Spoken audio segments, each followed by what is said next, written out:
Here in Halloween, we're at the Mass College of Art. It was known as Mass Art.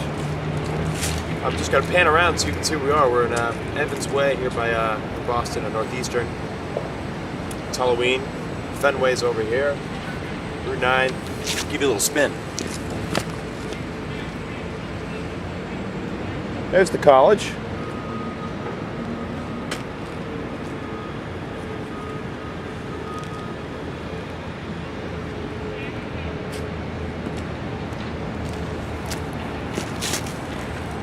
Little whirlwind tour. Carrying forth with Edward III. This is Act 3, Scene 1. Enter King John of France, his two sons Charles of Normandy and Philip, and the Duke of Lorraine. Here, till our navy of 1,000 sail hath made a breakfast to our foe by sea, let us encamp to wait their happy speed. Lorraine, what readiness is Edward in? How hast thou heard that he provided is of martial furniture for this exploit? To lay aside unnecessary soothing, and not to spend the time and circumstance, 'tis bruited for a certainty, my lord, that he's exceeding strongly fortified. His subjects flock as willingly to war, as if unto a triumph they were led. England was wont to harbour malcontents, bloodthirsty and seditious Catalines, spendthrifts and such that gape for nothing else but changing and alteration of the state. And is it possible that they are now so loyal in themselves? All but the Scot who solemnly protests, as heretofore I have informed his grace, never to sheath his sword or take a truce. Ah, that's the anchorage of some better hope. But on the other side, to think what friends King Edward hath retained in Netherland. Among those ever-bibbing epicures, those frothy Dutchmen puffed with double beer, that drink and swill in every place they come, doth not a little aggravate mine ire. Besides, we hear the Emperor conjoins and installs him in his own authority. But all the mightier that number is, the greater glory reaps the victory. Some friends have we besides domestic power. The stern Polonian, and the warlike Dane, the King of Bohemia, and of Sicily, are all become confederates with us, and as I think, are marching hither apace, drum within. But soft, I hear the music of their drums, by which I guess that their approach is near. Enter the King of Bohemia with Danes and a Polonian captain with other soldiers another way. King John of France, as league and neighborhood requires, when friends are in any way distressed, I come to aid thee with my country's force. And from great Moscow, fearful to the Turk, and lofty Poland, nurse of hardy men, I bring thee servitors to fight with thee, who willingly will venture in thy cause. Welcome, Bohemian King, and welcome all. This your great kindness I will not forget. Besides your plentiful rewards and crowns that from our treasury ye shall receive, there comes a hare-brained nation, decked in pride, the spoil of whom will be a treble gain. And now my hope is full, my joy complete. At sea we are as puissant as the force of Agamemnon in the haven of Troy. By land with Xerxes we compare of strength, whose soldiers drank up rivers in their thirst. Then, Bayard-like, blind, overwhelming Ned, to reach at our imperial diadem, is either to be swallowed of the waves, or hacked to pieces when thou comest ashore. Enter a mariner.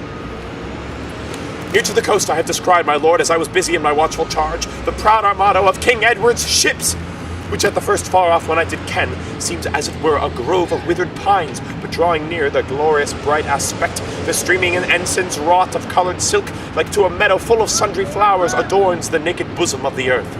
Majestical the order of their course, figuring the horned circle of the moon, and on the top gallant of the admiral, and likewise all the handmaids of his train, the arms of England and of France unite, are quartered equally by herald's art. Thus, tightly carried with a merry gale, they plough the ocean hitherward amain. Dare he already crop the fleur-de-lis? I hope the honey being gathered thence, he with the spider afterward approach shall suck forth deadly venom from the leaves. But where's our navy? How are they prepared to wing themselves against this flight of ravens? They, having knowledge brought them by the scouts, did break from anchor straight, and puffed with rage, no otherwise than were their sails with wind, made forth as when the empty eagle flies, to satisfy his hungry, griping maw.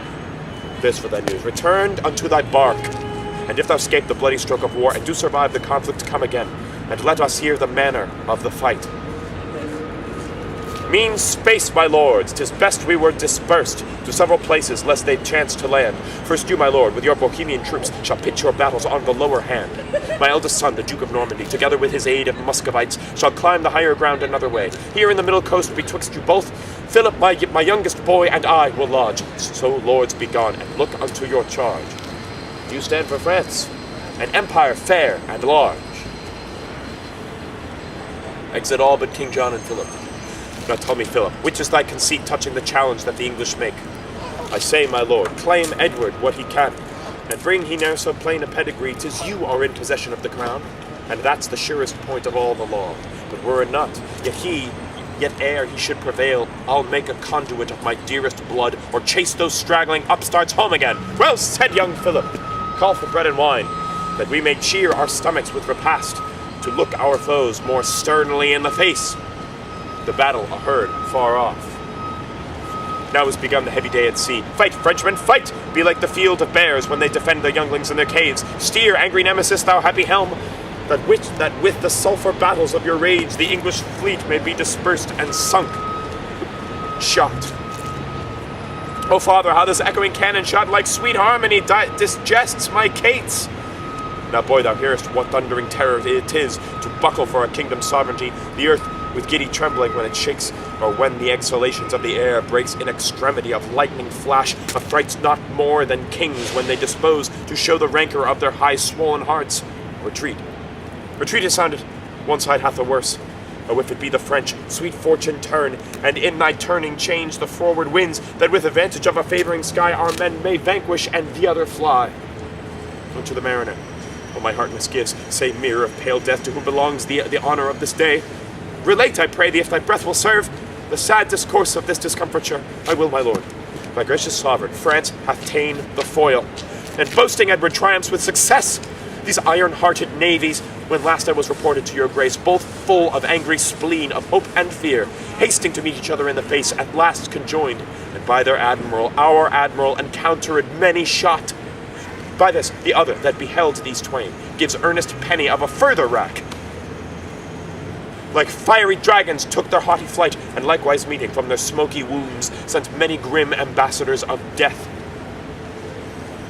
Then gan the day to turn to gloomy night, and darkness did as well enclose the quick as those that were but newly reft of life. No leisure served for friends to bid farewell, and if it had, the hideous noise was such as each to the other seemed deaf and dumb.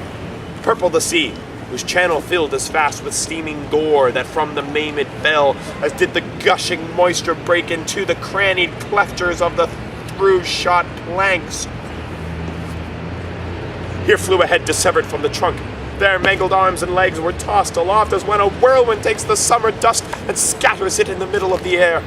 Then might ye see the reeling vessel split, and tottering sink into the ruthless flood, until their lofty tops were seen no more. All shifts were tried, both for defense and hurt, and now the effect of valor and of force, of resolution and of cowardice were lively pictured, how the one for fame, the other by compulsion laid about.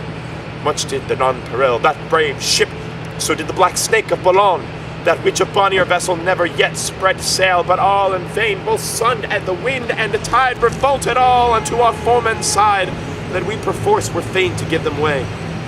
And they are landed, thus my tale is done. We have untimely lost, and they have won. Then rests there nothing but with present speed to join our several forces all in one, and bid them battle ere they range too far. Come, gentle Philip, let us hence depart. The soldier's words have pierced thy father's heart. Another great scene. Oh, gosh. Hey, thanks.